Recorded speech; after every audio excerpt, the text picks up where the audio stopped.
Bonjour à toutes et à tous et bienvenue sur notre chaîne YouTube Apprendre le français. Alors maintenant, ça fait un petit moment qu'on est ensemble, on a déjà fait quelques vidéos, on a déjà vu des bases. Par contre, si vous n'êtes toujours pas abonné à la chaîne, je vous invite à vous abonner en cliquant sur le petit bouton en bas et vous pouvez même cliquer sur la petite cloche pour être alerté de nos nouvelles vidéos.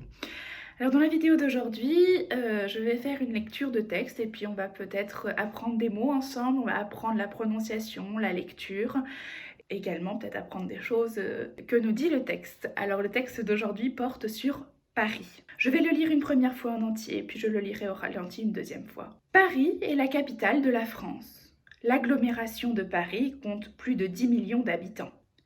Un fleuve traverse la capitale française, c'est la Seine. Dans Paris, il y a deux îles, l'île de la Cité et l'île Saint-Louis. Paris compte 20 arrondissements.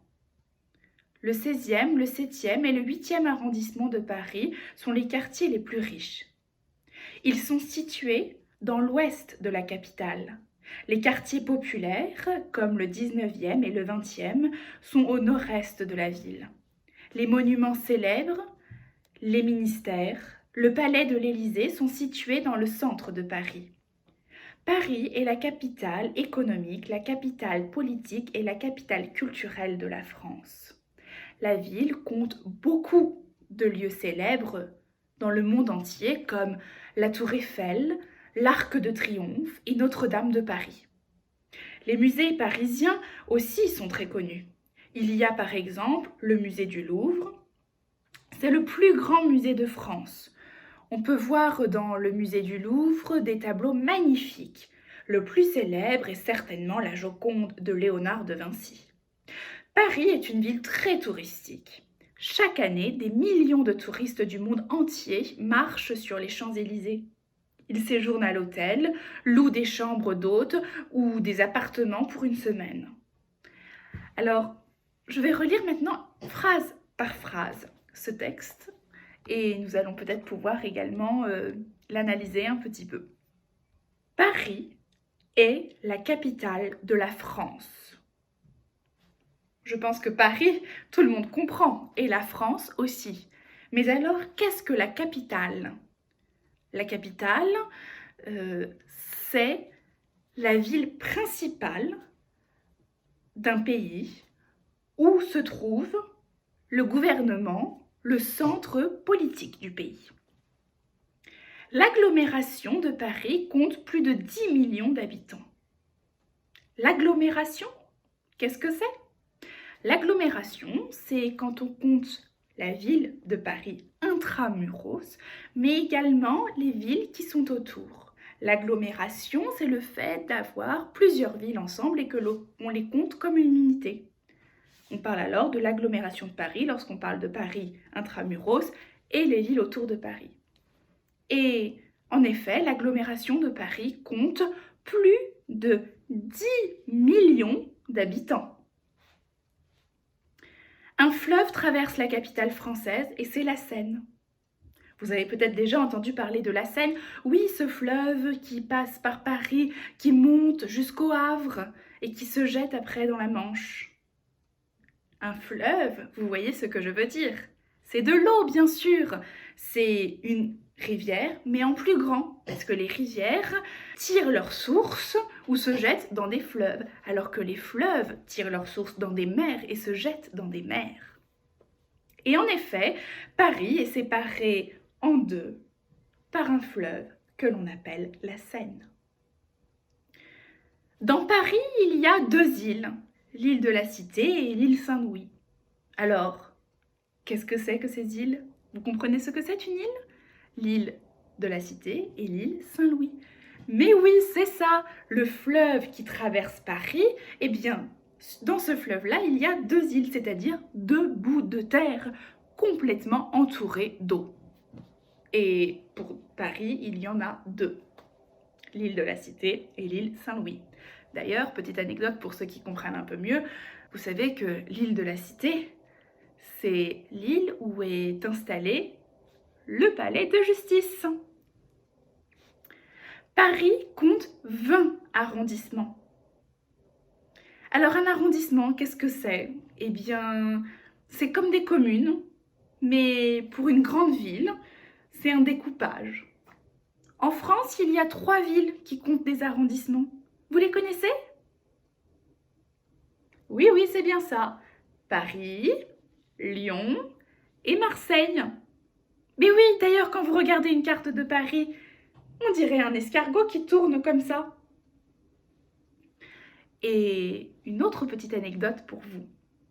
Saviez-vous que la première mairie à Istanbul, sous l'Empire ottoman, s'appelait la 6e mairie, alors que ce n'était pas du tout la 6e, mais bien et bien la première.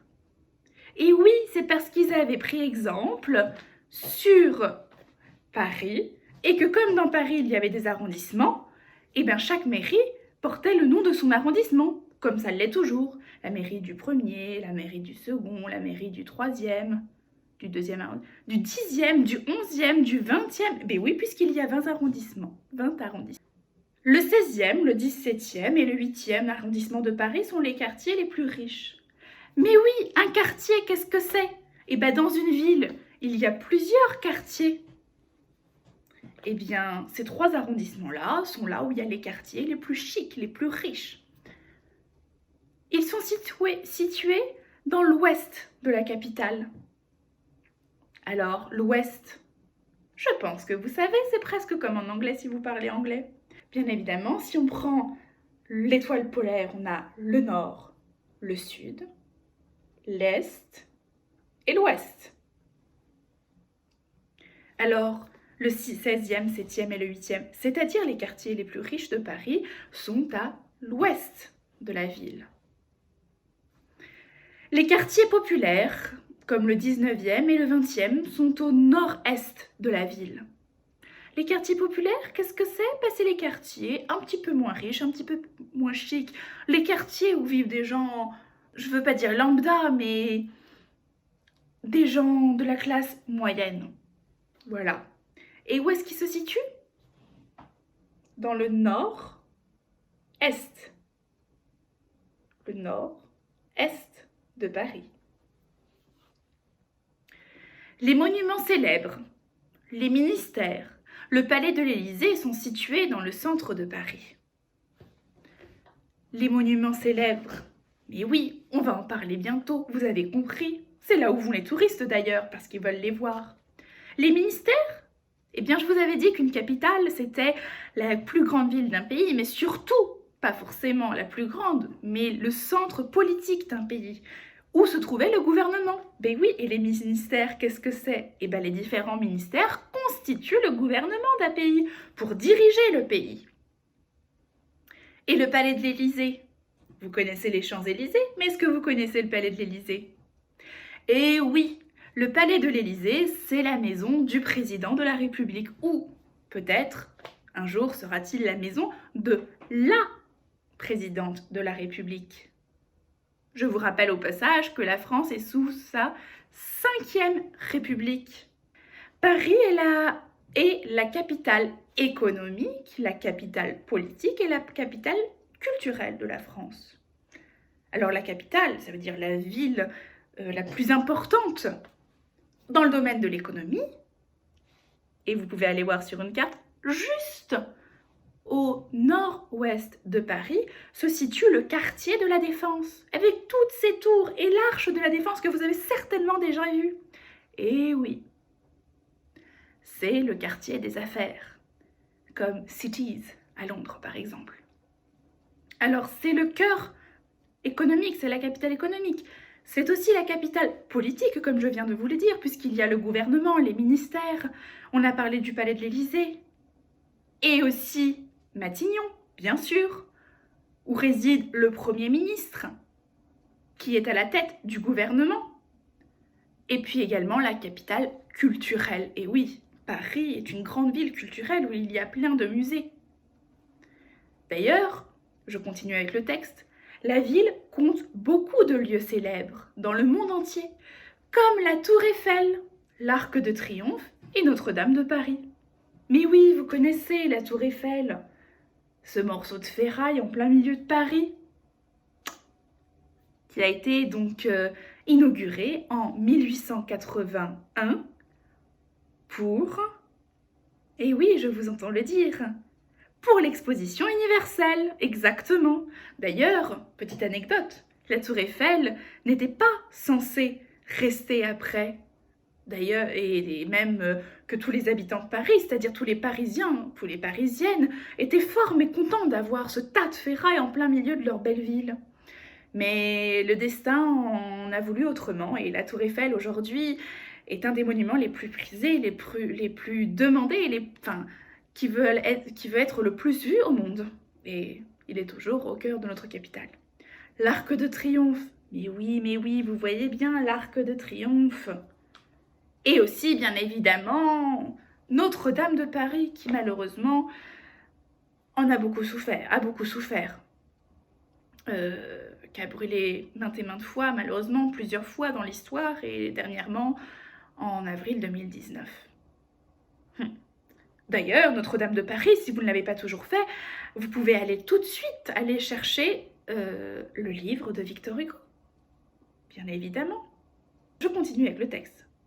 Les musées parisiens aussi sont très connus. Il y a par exemple, mais oui, je vous entends,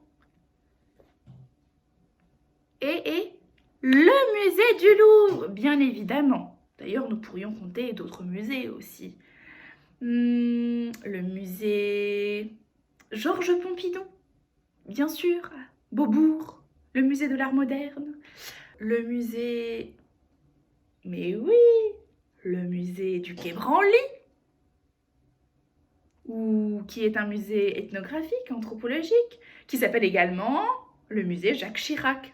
Et oui, vous avez bien vu que les présidents, et surtout les présidents de la Ve République en France, ont bien aimé faire des musées, ont accordé de l'importance à la culture peut-être. Bien évidemment, avant de passer à l'incontournable et de revenir plutôt à l'incontournable musée du Louvre, il est question, on peut parler aussi du musée d'Orsay, qui était une ancienne gare. Mais oui, il y a par exemple le musée du Louvre, comme nous venons de le lire. C'est le plus grand musée de France, le plus grand de toute la France. On peut voir dans le musée du Louvre des tableaux magnifiques. Le plus célèbre est certainement la Joconde de Léonard de Vinci. Mais oui, la Joconde, dit comme ça, vous ne comprenez peut-être pas tous, parce que souvent elle est appelée différemment. Mais quand on dit Léonard de Vinci, je sais que vous pensez tout de suite à Mona Lisa. Et oui, en France, nous, on n'appelle pas la Joconde Mona Lisa, mais bel et bien la Joconde. Vous savez, celle qui est comme ça et qui vous suit partout du regard. Paris est une ville très touristique. Chaque année, des millions de touristes du monde entier marchent sur les Champs-Élysées. Ils séjournent à l'hôtel, louent des chambres d'hôtes ou des appartements pour une semaine. Voilà, c'était une vidéo avec, comme je vous le dis, plus une vidéo de lecture où on lit un peu des textes pour que vous puissiez entendre un petit peu la prononciation, la lecture, vous puissiez peut-être aussi suivre, essayer de voir, et puis également, comme ça, on essaie d'en apprendre un peu plus sur la culture, sur Paris, et on essaie d'apprendre de nouveaux mots. J'espère que cette vidéo vous a plu et que l'on se retrouvera dans de nouvelles vidéos de lecture où on analysera à nouveau des petits textes comme ça. N'hésitez pas à faire des commentaires, à nous donner des conseils sur ce qui vous a plu, ce qui ne vous plaît pas, ce que vous aimeriez avoir bien évidemment comme cours, comme petit coup de pouce. En tout cas, en attendant, je vous dis au revoir et à très bientôt et bon courage dans l'apprentissage du français.